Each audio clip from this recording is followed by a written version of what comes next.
Welcome to the Be That Healing Girl podcast. And this is part two of the special episode that we're doing with our guest. And your name is? Craig, still. Still Craig. And I thought it'd be fun to start this episode off with a couple lightning round questions. Just super fun for people to get to know you. Shock you. What type of milk do you put in your cereal? Zero. Not 0%. I don't eat cereal. You don't eat cereal at all? You do eat cereal. We live together. I don't eat cereal. You eat granola. I think it's like cereal. No, we're talking like Frosted Flakes. Oh, gross. Yeah, you don't eat cereal. Okay. Would you rather wake up to an air horn blowing in your ear every day, or wake up and have to run 4 miles every day? You know that answer. Ooh, do you know that answer? Will you say it? 4 miles every day? Sure. Duh. Is Jimmy Kimmel funny? Yes. Okay. Dark chocolate or milk chocolate? Milk. Polka dots or stripes? Stripes. When you fly on a plane, do you wear neck pillow? No. Do you like Disneyland? There is a right and wrong answer here, but oof, no. Oh, that's so heartbreaking. How would you rate your karaoke skills on a scale of 1 to Mariah Carey? Ooh. Is she like 2? I think she's 10. Oh, interesting. So where are you on a scale from 1 to Mariah Carey, aka 10? Like completely sober? Sure. Oh. How about both? How about with sober karaoke skills? Sober. Let's go with that. 2. Okay, and then had a couple brewskis. I'd say a good solid 8. Negative. Oh! What's the name of the street that you grew up on? Oh, there's a lot. Redbud Lane. Wow. But that's supposed to be the last name either. Craig. Yikes. Sour Patch Kids or Swedish Fish? Ooh, mixed. No, one or the other. Swedish. Super Mario Brothers or Zelda? Mario. Last one. What temperature do you like your thermostat at? 71. That's a little too hot. We were even hot last night. Fahrenheit. Okay.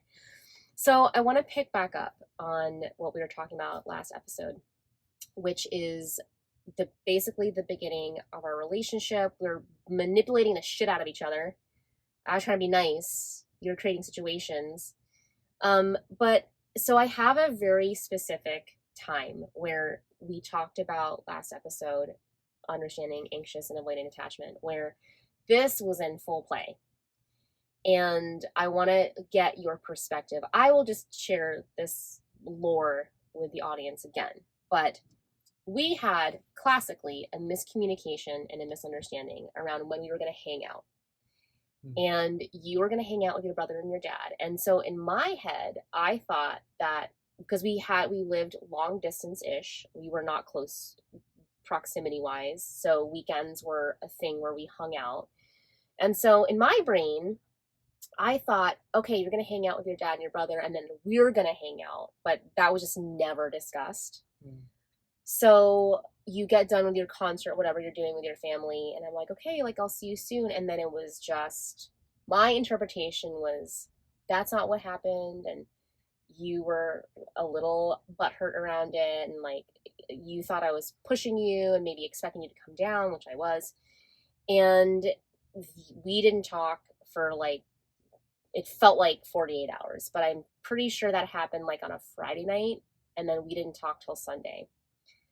And I was over there dying, because I think we were probably, we were maybe 2, 3, 4 months in at that time. I think it was like starting to be fall. We met in Memorial Day, and you called me by Sunday. I was Xanaxed out. I had done everything that I could to calm the F down.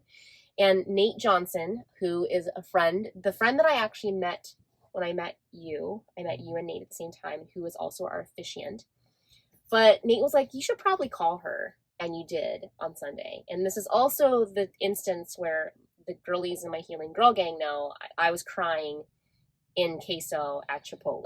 I was just not in a good place.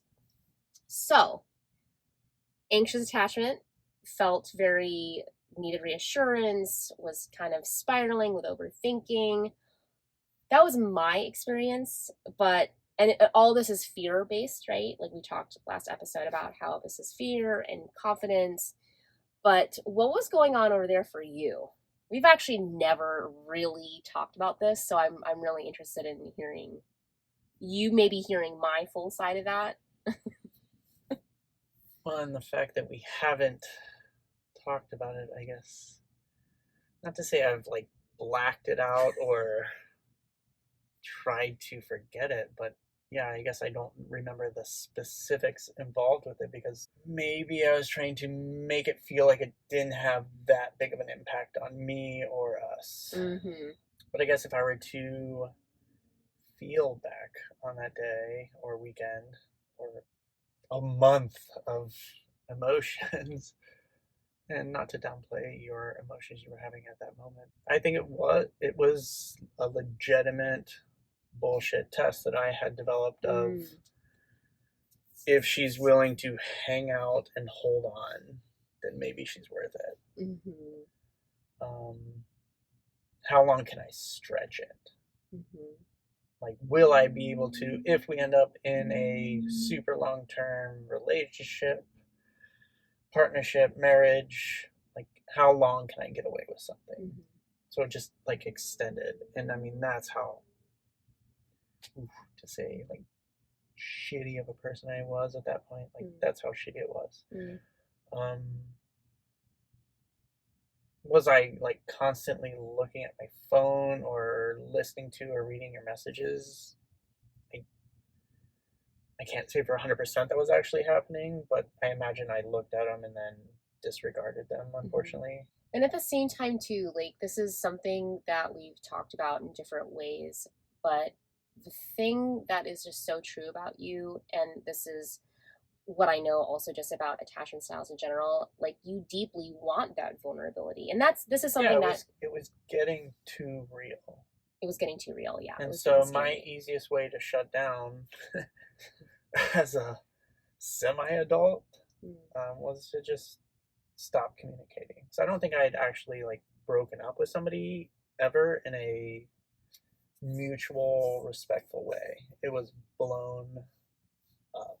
Um, I would say typically from my part. So no, I didn't know how to respectfully say no or yes or can you just give me the weekend?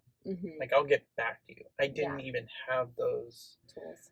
Yeah, I didn't have the tools, I didn't have the words, I didn't have the respect to do that for you or for us. And just thank you for being so brave around that. I mean, this is something that we've been consciously working on I mean, the past 4 or 5 years, really getting support around how we have. And so if you're astrologically inclined, Craig's working with this too, but we both have a part in our charts where we test each other.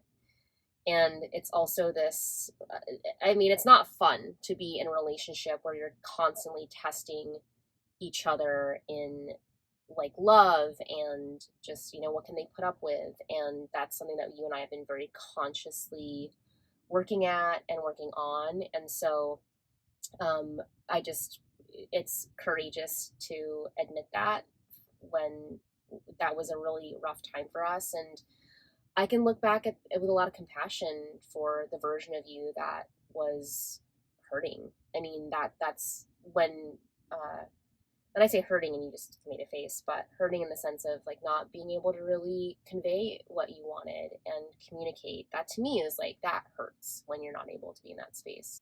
I mean, I think I appreciate that.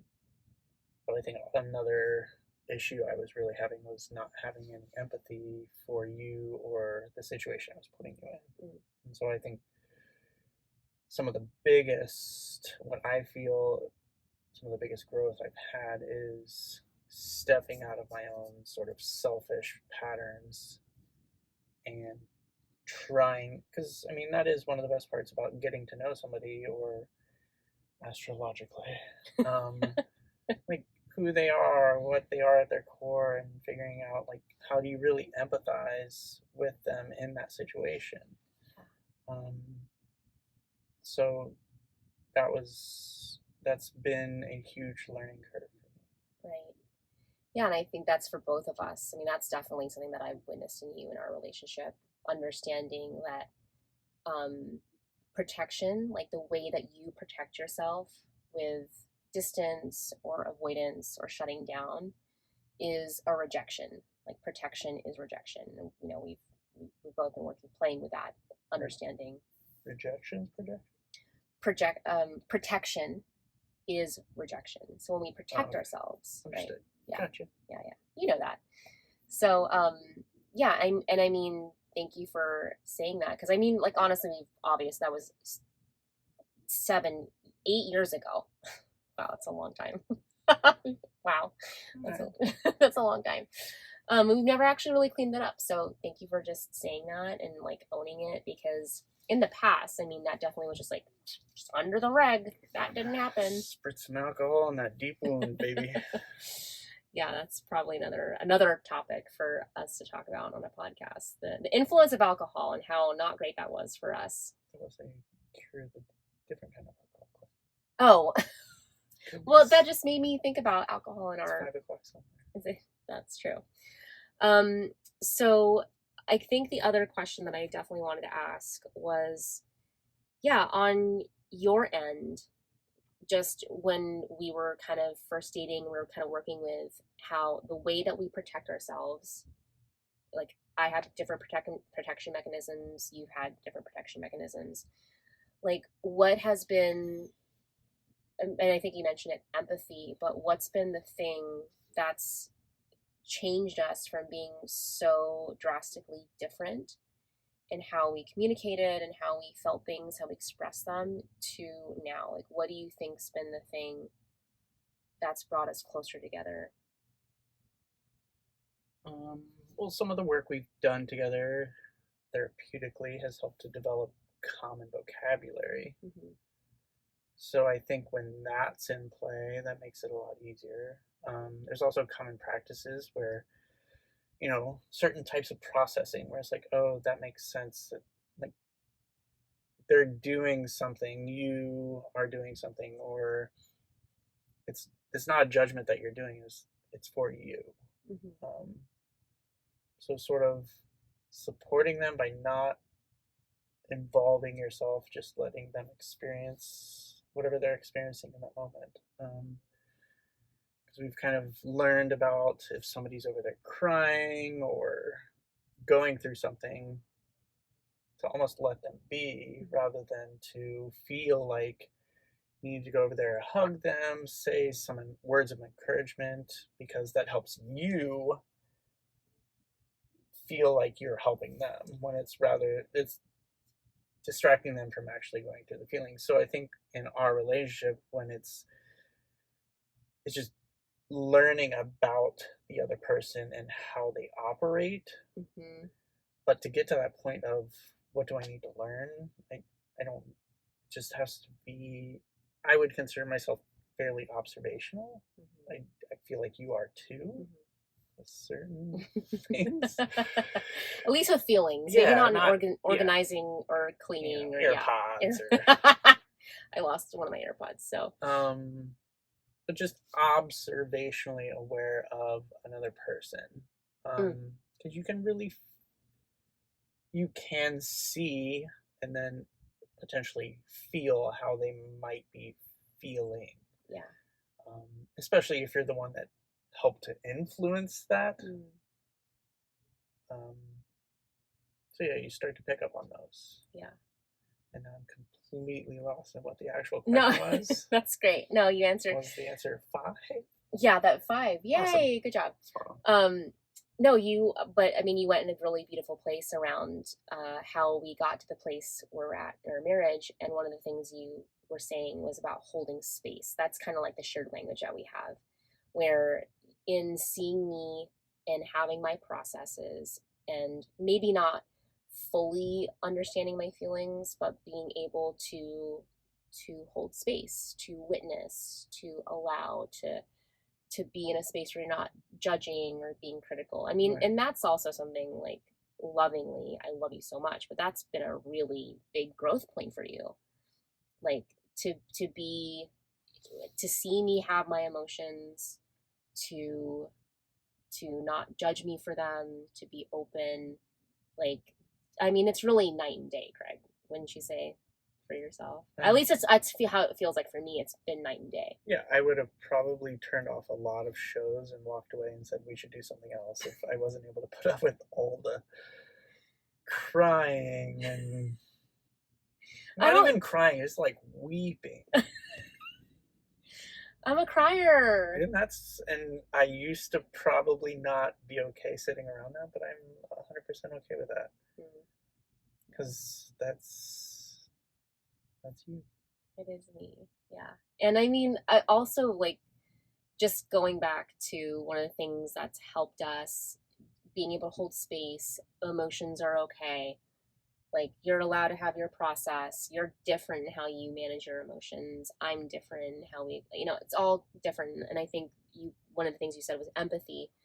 And I guess like, what would you say to Craig in that place where he wasn't okay? Like if you could talk to Craig 7 years ago, where if Craig was seeing me cry or me be anxious, like what would you say to that version of you that was not on the journey yet?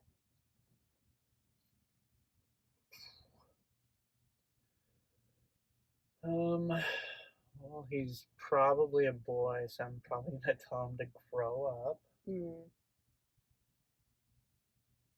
and to somehow normalize it for him that this is what should be happening. You should be able to express emotions, sit around emotions, witness emotions, take them in. Just there was a lot of judgment happening at that point. Yeah. And I didn't have the vocabulary around these projections and what they could and possibly meant at the time, but I think a lot of it would be, the smack across the head, the face, lovingly saying, this could be something you grow towards. It doesn't have to be something that scares you away. Because honestly, there are moments where the heightened level of emotions, they do scare. They scare the shit out of me. But I have to keep them in check in those moments because I don't know why. Like, I mean, we do know why. Like, why did you have to keep them in check? Are we going down the history hole here? I mean, we can. I mean, I think, well, just like the short answer, like, where does that come from? The fear of vulnerability. Just, it was something I observed. It's something I mimicked. Yeah. It's something I picked up and felt safe with. Yeah. It's how I figured out to receive love, show love. It's what felt safe. Yeah. I mean, I guess this is just important for the people that are listening that are with a partner that's avoidant. And I mean, I think that we have been really, I don't want to say lucky because we have worked.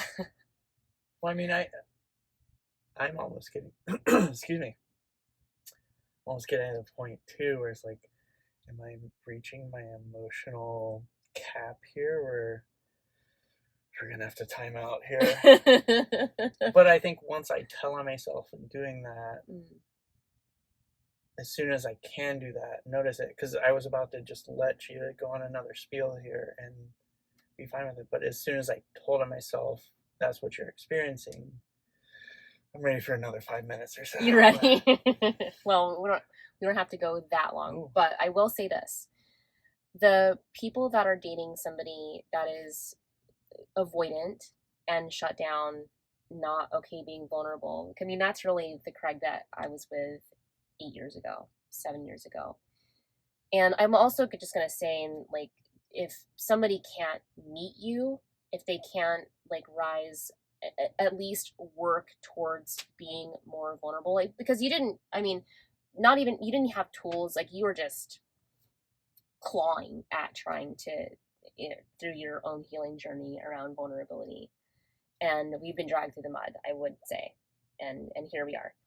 But what would you say to somebody that's maybe with somebody who is shut down that actually does want intimacy? Because that's always been something that I felt from you.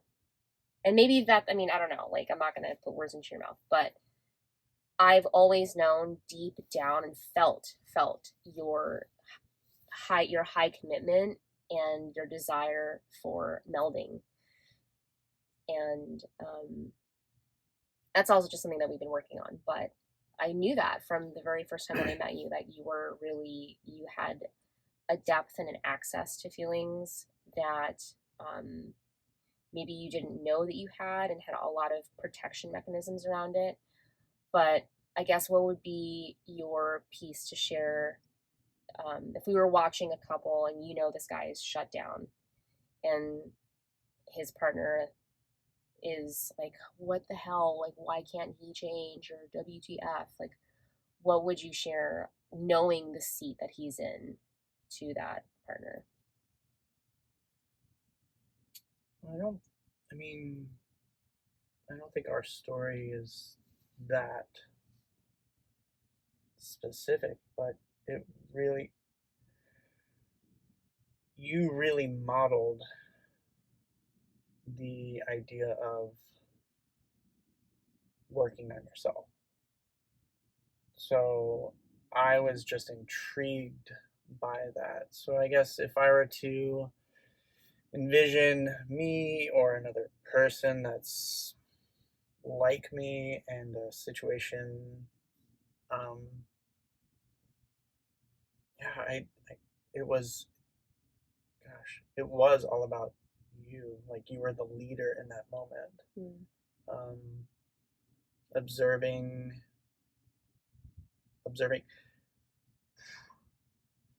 It was the grace you showed.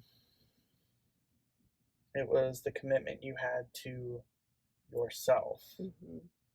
It wasn't actually directed towards us. It was, I'm going to do this work, and I would really appreciate it. I would love it. I would like it if you would join me in doing work. Mm-hmm. And you didn't say work on us, it was work on ourselves, on you, on me. And so, yeah, it was just modeling that of what you wanted for yourself. And then once you love yourself, then you can share that. Wait, hold on. I don't know why, like, I can't Come sit. on. That was so, better. I did. Redo that. If you actually love yourself, then you can actually love somebody else. And I think you were really showing that. So I noticed that, and I wanted to be a part of that. I wanted to be a part with you. And so it was more, it was you. Yeah, totally. I mean, well, yeah. I just say this too because this is also for the person out there that's listening that's like, well, why can't they change? And like, I want them to change. What I'm hearing you saying, and this is so interesting because we've never put words to it in this way, but I was going to grow, and God willing, I hope it's with you, but I was going to fucking do it regardless. Right. I don't know if you felt that. I felt it, but you didn't say it. Because I think if you had said it, I'd have been like, yeah, rabbit, yeah. Adios. But I think that was, that's a touchy subject on how do you present, I'm going to do this for me, aka I want it to be for us. That's, yeah, how do you bring that up? And I don't know how you thought to bring it up. I don't know who you talked to and with and for. I mean, honestly, well, I've always had a coach. I've always, you know, Right. been my coaches, but I really, what I'm just, God, this is so great that we're talking about this and like exposing this for everybody. But I really, this is like a boundary. I kind of internally just made a decision that like I am on a mission to be my highest self. And I love, and in that moment when we were at this crux, loved you, but I knew that either like I had to do the work and or I was, whether we stayed together or not, whatever point that was, like I was just going to keep creating the same situation Yeah. and the same reflection. Yeah. And I love that we're talking about it because we didn't have this really clear conversation of like, motherfucker, you gonna change or I'm gonna leave, but that never really happened because I made the decision internally. And I invited you. I was like, hey, like we need to do this work and like I want to work on me. I'd love for you to work on you. I think that's the point. You didn't say we need to do this work. Right. I wasn't threatening you. No. I wasn't manipulating you into it. No. Yeah. And so I think for somebody who is possibly shut down, as I was, if you were to give me something that mimicked possibly a situation that I had growing up, it's like, no, screw that. I'm not going through that again. So, no, just it was honestly just what you did for yourself that I wanted to latch on to, but do for myself. Yeah. But I wanted to, you showed the way of to work on yourself, which it was pretty amazing to see. And I mean, it's still amazing to see because we're not perfect. We're not. Amen, a woman. Okay. So I feel like this is a good place to pause, and you guys can tell me on the gram or wherever if we want to have Craig back. But I felt like I also did jump around, babe. So we have some questions that Craig had asked me. I love these questions, these rapid fire questions. You can. Cake or pie? Ooh, cake. Why didn't you get? Okay. We got pie for Thanksgiving. It's like you have pie on Thanksgiving, not cake. Okay. This one's stupid, but Godfather or Star Wars? Star Wars. Yeah. Duh. How many times did you sneeze in the last? This asks for 7 days. Let's just go with 1 day. How many times did you sneeze today? Ballpark. 20 plus or less than? I'm going to say less than 20, but it was. It was a good day, folks. Do you like the word dapper? I do. Dapper. Use it in a sentence. You look so dapper in your Colorado t-shirt. Okay. Appreciate it. Big dogs or small dogs? Murdoch, who is a medium dog. How many hours of sleep do you need? I mean, I am a solid 9. I think I need 9 hours of sleep. I could do 10. I did not make this question up. Are women complicated? I think humans are complicated. Ooh, I wonder who wrote those questions, Craig. Who do you think wrote those questions? It's tough to say. I don't judge these days. Say "G'day, mate" in Australian accent. G'day, mate. Oh no. That's good. How often is it healthy to cry? As often as you can. What is your favorite carb? Bread, pasta, rice, or potatoes? Bread. Doopies. My mom has a cute way of saying that. Stale Sour Patch Kids or fresh circus peanuts? Oh, I'm gonna go with Sour Patch Kids. Stale. Okay. Yuck. Peanuts. Ugh. Paper or plastic? Paper? Done. All right, Craig, thank you so much for being on the podcast. And guys, girlies, people, let me know if Craig should be back on here again. Thanks so much for sharing your heart, honey. Honestly, you blow me away with how much you've grown. You're my truth partner for life. Love you. And we love you.